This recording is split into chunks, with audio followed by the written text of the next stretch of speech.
the support and the presence of the state in activities that go on within the Commonwealth. When BRAC was announced, and I'm getting my governors mixed up. I think it was, he's now Senator Warner. I think Warner was governor at the time that it was announced. And on my website, on my BRAC website, I have a picture of then Governor Warner. I think it was Frank Wolf, Moran, Congressman Moran, our local elected chair. They're all standing, hands raised before the commission. And it's those levels. You know, that was 4 different levels of activity, of representation for Virginia, for the Commonwealth, present, active, engaged, involved, concerned, putting forward that voice saying, wait a minute, we need you to reevaluate this. We need you to take a second look at all of these recommendations that have come forward from the Secretary, and here is why. If your state cannot vouch for you, if your state cannot boast about your value to them, that's a problem. If your state doesn't know and understand what's going on an installation, that's a problem. Because installations, this issue and idea of location, and that work can be done pretty much in any place, is real. And if your state is not demonstrating that they understand and recognize the value of that, then why in the world would the military continue to invest there? And that's a conversation we have with ourselves. We need to make sure that the commission and DOD understands and knows that we as a local community up to the state recognize how important this asset is. And this is how we are demonstrating that we understand how important it is. We have linked arms.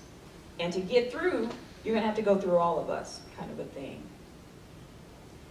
It made an impression. I would say it did make an impression. Again, I'll reiterate that we were able to get those research activities off the list, and we are very, very, very, very happy about that. It has made a significant difference, and it will continue to do so, again, not only for us, but for the global market as well. Now, when it comes to location for that, the agencies, the installations are a little different from the agencies. The agencies are always saying, we have got to be close to the Pentagon. We have got to be close to the Pentagon. We have got to be close to the Pentagon. You can't get any closer to the Pentagon than being in Arlington, because the Pentagon is in Arlington. And so that's good for us. That's good for us. But the security issues are a different question. So I'll leave that one for a different time. But this issue of the state's prominence, the state's visibility, the state's representation, the state having someone, even if it's a commission or a task force, we have several of them at the Commonwealth level now. Our now Governor McDonald actually just raised a new task force, and it's a military task force, and this is what Mr. Coyle was speaking to identify and understand the value of all of our assets in the Commonwealth. That's important because it demonstrates at the state level that they are paying attention. And they're also having conversations, that stealth work that General Hill was speaking to is going on. We need to know what our competition is. And it's one thing for the local level to do that, and I need to be doing that, but it's completely different when the state is involved and engaged, because I receive phone calls from the state, Andrea, we need to talk about X. Can you come down to Richmond? Or I'll come up to meet. That happens constantly. Or I'll get a phone call, Andrea, we're thinking about how we're going to respond to a DOD adjustment, and we need some information or your advice about workforce issues. If you don't have that relationship going back and forth, then you're going to miss out, and DOD can come in, can make a case to say, I need to move it. I need to move it. Comments from both commissioners on the role of the state that you saw in your role? Without question, the best state-run operation in 2005 was Florida. They had done their homework. They raised an issue with us about why we were, and we had thought about it too, why the Navy was continuing to do flight training at Oceana Naval Air Station, which is in the heart of Northern Virginia, when it could be done much more safely, much more efficiently, and and with less dollars at Jacksonville Naval Air Station, which had been closed in the 95 BRAC, I think. That was a good case. When we had a special hearing on that issue, Jeb Bush, Governor Bush, came and sat in front of that and represented Florida in that regard. Florida has already, under the existing governor, it's not Governor Bush anymore, they have commissioned and have already done a study of all of their installations, the pros and cons of each one. They did a SWOT analysis of all of them, paid to have it done, and they paid former BRAC commissioners, former BRAC staff, and guys who understood the process so they could line them up so that if any of their places are on it the next time, they have a running start in terms of comparing their data and DOD data. Texas has a different issue on this. They do it by city. And I live down in San Antonio, and I said, well, you know, this doesn't make a lot of sense. Why don't we have a state? So I went up and found the state senator and the committee and said, why don't we have money doing against this? And here's the difference between forward thinking in Florida, and sometimes it's embarrassing to be a Texan thinking in Texas.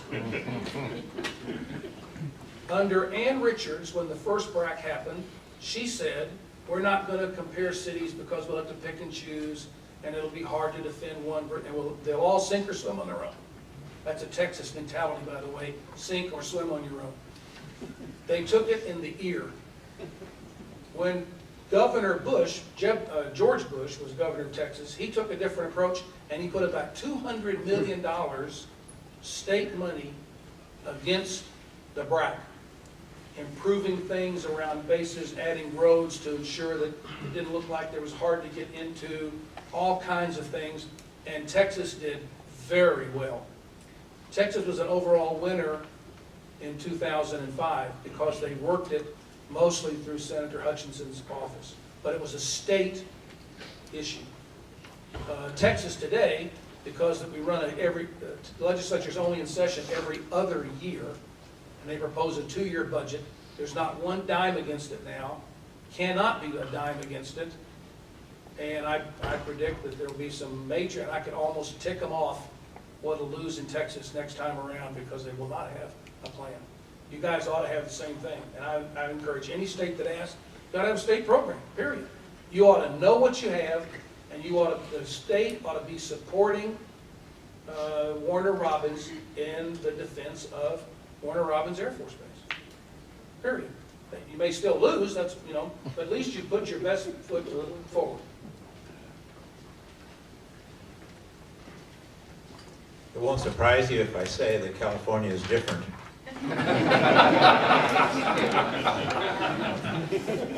Governor Schwarzenegger established a Base Support and Retention Commission. That's what it was called. Base Support and Retention Commission. Be no mistake about what it was about. And it was active. And the governor appeared before the commission in the public hearing in Los Angeles. And Governor Brown has done the same thing for the 2015 BRAC, if there's going to be one. He's already established a similar commission analogous to what Governor Schwarzenegger did.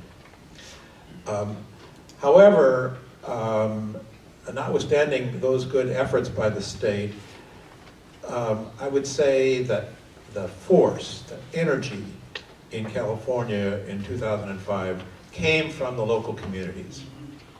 And maybe Georgia will be more like California in that regard. I don't know.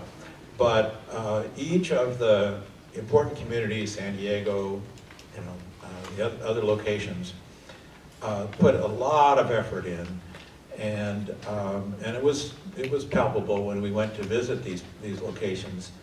And so I would say the work, the energy, the push really came from the communities, notwithstanding that the governors weren't worried about it overall. If I could go down then one level from the state down to our local elected officials and our local business leaders, from the three of you, your perspective on how important their involvement is as we get into a BRAC. Well, that's certainly where I live, at the local level. And our community, our real estate community in particular in Virginia was hit by this again because we had leasing, the leasing side of this. 2005 was the first round, major round, where leasing activity was impacted. They opened the 1995 law and included the security component, which then targeted the leasing activity. And so for Arlington, the idea of removing those agencies from our private development was huge. And so our private sector, our real estate groups, they were mobilized quickly. I remember meeting after meeting after meeting with them in our office, and Congressman Moran was very active in this as well. I initiated several meetings on his behalf with the real estate community because we needed to understand what this impact is to them. That's a true economic impact. When you're in an installation, it's a federal property, so localities don't receive the tax bases in the same way. When you're in a private building, it's a little different. Rent and all the things that are associated with that is real dollars that comes back into the community. So we had task force, if you will, or committee, subcommittees that we met with and we discussed, and we were working to put forward some policy that could be effective related to the real estate component. There were stops and starts and stops and starts, but the point still remains that very active, very, very active in it. Not only our real estate community, but the business community as well, recognizing that the removal of these activities would impact their dollars as well. Many of them are contracting, the big contracting firms, the DoD defense firms, Lockheed, CACI, Booz Allen, and SAIC, all of those are in Arlington. And while they would not be as impacted because of the largeness of them and their portfolios, those who were subs to them and the subs of the subs and all those kinds of things were, it was incredible, the breadth of this reach. And so we put forward an outreach plan to our small business community to begin the conversation to help them understand the potential impact to their portfolios. So the business side, then the workforce side, those who were in the workforce services, again, recognizing the need that was going to happen to have these workers trained, because as General Hill just spoke to, 70% chose not to follow. Actually, it was a little more than 70%. It was the exact opposite from what was put forward.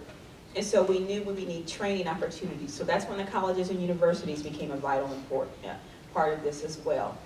I attended meeting after meeting with our chamber, which had a higher education council, and I sat in on those meetings and we discussed how do we make sure that we are capable of training the workers so that they can step into a new role. So it was not only real estate, it was not only the businesses, it was the education component, higher education, but also elementary through high school, because there's this training of pipeline. The workforce in Arlington, our unemployment rate is very low, which on the one hand is good, but however, it also lets us know that we have some work to do, because there's a need for skilled employees in the areas that we have that require security clearances at the highest level in majority of the places.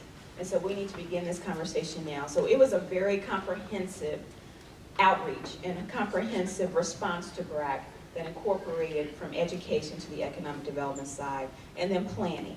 You know, our planners were so important in this as well, because while building was and construction was going on around us, we had to do a redevelopment plan, because Crystal City essentially was decimated by this decision, and we were doing the same thing. How do we remake it? What does that look like? So we had transportation planners, we had, of course, the architects.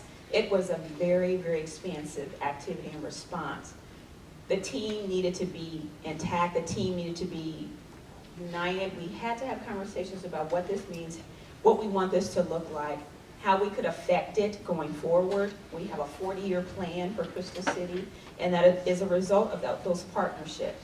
The real estate team, the residents were a part of it, that there's a task force in place still today that responds to activities in Crystal City, the work is not done.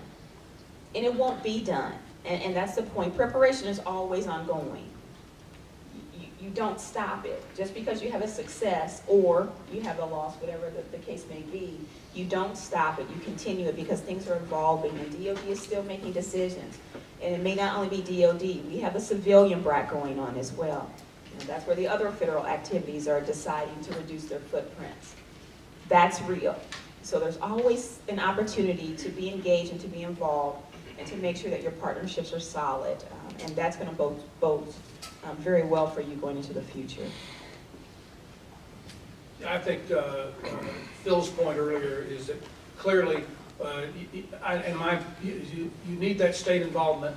The state can provide you funds, they can provide you some top cover, that kind of thing. But it is in point of fact the local guy that's going to make the big impact. It was the local people in Clovis, New Mexico, for example, that tackled me. And the Jacksonville thing, in all candor, was because the governor was for Jacksonville, and at the last second, the mayor of Jacksonville said, I don't want it. And so we didn't do it. Which was good for Oceana. Bad for the country. If you witnessed the aircraft that went down there several years ago, I'm amazed it didn't kill more people, because that's exactly what the commission said would happen out of Oceana. And it will happen someday in a big-time way. Notwithstanding Virginia. It's a wrong place. At the local level, you have two problems, I would say. The first is volunteers, because we're talking about people devoting their own time, people who have regular jobs, regular lives, who are perfectly busy as it is. Suddenly they've got this new stuff that they're going to be doing for free as volunteers. And then raising money to pay for whatever consultants that you choose to hire if you do. Well, in San Diego, that wasn't so much of a problem. San Diego's a big city, a lot of defense industry there. They were able to raise the money, and they were able to get to volunteers. But in a small town like Ridgecrest, which is up in the mountains where China Lake is, or Camarillo, where Point Mugu is, these are little communities, far smaller than Warner Robins. And so getting volunteers is tough, and asking small businesses to contribute to pay some consultant, very difficult, because the small business says, hey, my business is really suffering now.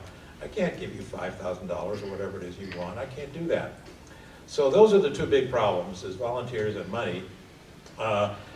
In Ridgecrest, to take that example, and in Camarillo, both of those communities found that a really important source for them was retirees, people who were still living in the community and retired from the base. You probably have people like that here. Dr. Morris, I want to come back to you for just a second. You talked about some of the teaming and partnership that you've done. Just to clarify, what we have here is a small group of folks in a 501c3 who do a portion of what you do, not the economic development, not the redevelopment, not that side of it, but at least the representation of the base. But as you talk about the teaming that you've done, as you look at Crystal City in particular, is that a representation of different elements of government with the private sector as well, of creating that holistic team? My word, not yours, but is that what's allowed you to be successful? Or is it really just the governmental side of it that's got the focus? No, it certainly is a holistic. The community, the Arlington Way, if you're ever in Arlington, you will hear that term, and it is the Arlington Way. Residents are very active, very, very active, very involved, very concerned about their community. We did not have to ask them to be involved. They came quickly because it was going to disrupt their normal way of life, if you will. They wanted to understand why it was happening, how it was going to happen, and what they could do to either stop it or join it and modify it so that it wouldn't hurt them as much. So it presented an opportunity for us to, again, show show the vitality and the importance of partnering to make sure that we were, again, this one voice idea. And while we did not always agree,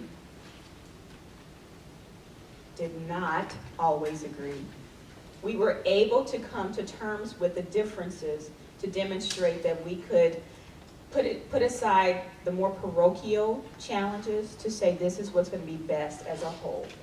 And so we had residents, we had business owners, we had the big developers, we had, of course, staff, the government side, all represented, all working together, all making concessions, if I may say it that way, concessions that were not detrimental, but concessions, again, that were more parochial.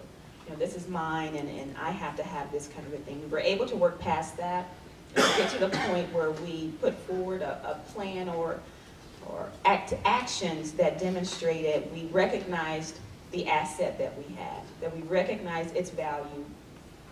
And when we had opportunity, for example, the work that's going on in Joint Base Myer-Henderson Hall, I would meet with, it was Colonel Richardson at first, and now it's Colonel Sumter. We've had several in between. I'm invited to their community meetings. I'm invited to their staff meetings because they want input. They want to make sure that the county is involved. I'm invited to meetings at Joint Base, at the Readiness Center, where now it's National Guard Bureau. They want to make sure I actually facilitate meetings between those installations and the community, because they want to be engaged and make sure that the community is aware of what's going on, that they hear from the community. Transportation issues are huge in my neck of the woods, and so I have transportation people there, then I bring in my planning people. So it very much is a team effort, because it takes all of us to really respond to the challenges that arise. And again, it's not an us and a them. I really work hard to position us as a we. Things are happening in their community, in their neighborhood, I would say it that way, in their neighborhood. And I have a responsibility as the BRAC director and community resilience director to the county. That's true. And I walk this fine line at times, because I feel, as General Hill said, I feel the heartstrings from the neighborhood as they speak to my child cannot play in my street anymore because these cars are coming back and forth. Well, we need to work that out. And because of the rapport that we've built, and I've been able to build over time, they know they can trust my word. Now, the moment I don't follow up on something, then there's a problem, and I'm going to get I'm going to get chewed up, spit out, and all those kinds of things. And I understand that. But it very much is holistic, and General, I appreciate your word. It is holistic. It can't be piecemeal, and it has to be consistent. Consistent. You got to keep at it. You can't stop. I said it before, there's no point in time that you can just stop it. It has to keep going, because you're building momentum and you're demonstrating what we can do as a community. Thank you, ma'am. 2 questions left, or actually 1 question left, and then I'm going to give each of you a chance just for a final comment or 2 as we draw to a close here. My question, though, is if you had 1 word of advice for the community here in Middle Georgia as we prepare for what may come here and what in anticipation, what would that 1 word be from each of you? Preparation. I've already said it. Preparation. Don't use hope as a technique. You got to plan for some of this stuff, good or bad. Don't use hope as a technique. Start now. Sir, since you've got the microphone in your hand, I'm going to let you, whatever closing comments you'd like to make, any final thoughts? Thank you. 2 things, and these comments are specifically directed to your elected representatives who are here, and I appreciate that they have come. Work with your members of Congress, with your representatives in Congress, and with your senators to not allow the next BRAC to begin until COBRA is fixed. COBRA is a computer model. COBRA stands for Cost of Base Realignment Actions. Nobody understands it. And it is broken. The GAO has done any number of reports on the fact that COBRA is broken, and yet I'm still worried that a new BRAC will be authorized without COBRA ever being fixed. And it's a difficult matter for the Congress to deal with because it's highly technical the way this computer model works. But my first piece of advice would be work with your senators and congressmen to make sure that a BRAC is not authorized until COBRA is fixed, as the GAO recommends.